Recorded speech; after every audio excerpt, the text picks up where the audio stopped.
आए रोज वजीर आजम को जेल भेज दिया जाता है। ऐसा कब तक चलेगा? अब भी हमने सबक ना सीखा तो हालात मजीद खराब होंगे। नवाज शरीफ का सियालकोट में वर्कर्स कन्वेंशन से खिताब। साबिक वजीर आजम ने कहा कि नवाज शरीफ की जगह किसको लाया गया? जो गाली के सिवा बात नहीं करता वो आया नहीं था, उसे लाया गया था।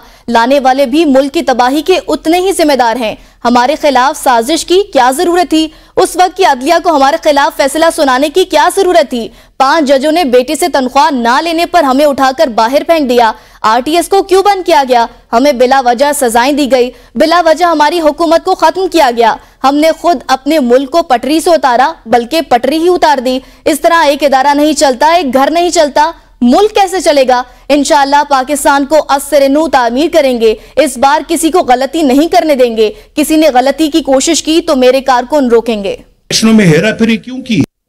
जहां आए दिन वजीर आजम बदलते हों और जेलों में जाते हों, मुल्क बदरी होती हो, झूठे मुकदमे बनते हों, झूठी सजाएं मिलती हों, वो कैसे चलेगा मुल्क? बताएं जरा, आप सोच के बताएं कैसे चलेगा। नवाज शरीफ ने अपने बेटे से तनख्वाह नहीं ली, लिहाजा छुट्टी, जाओ घर। अगर अब भी हमने सबक ना सीखा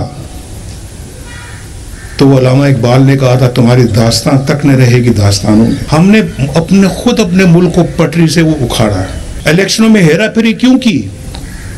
हमारे डब्बों से वोट निकाल के किसी और के डब्बे में क्यों डाले?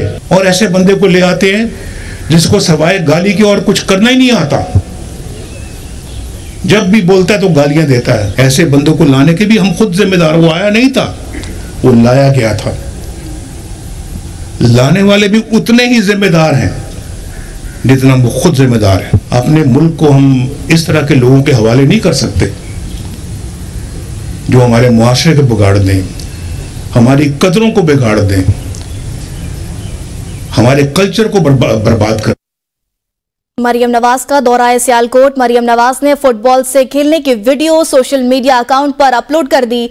मरियम नवाज ने लिखा, football made in Sialkot, made in Pakistan. Sialkot खेलों की मसनूआत के हवाले से दुनिया भर में मशहूर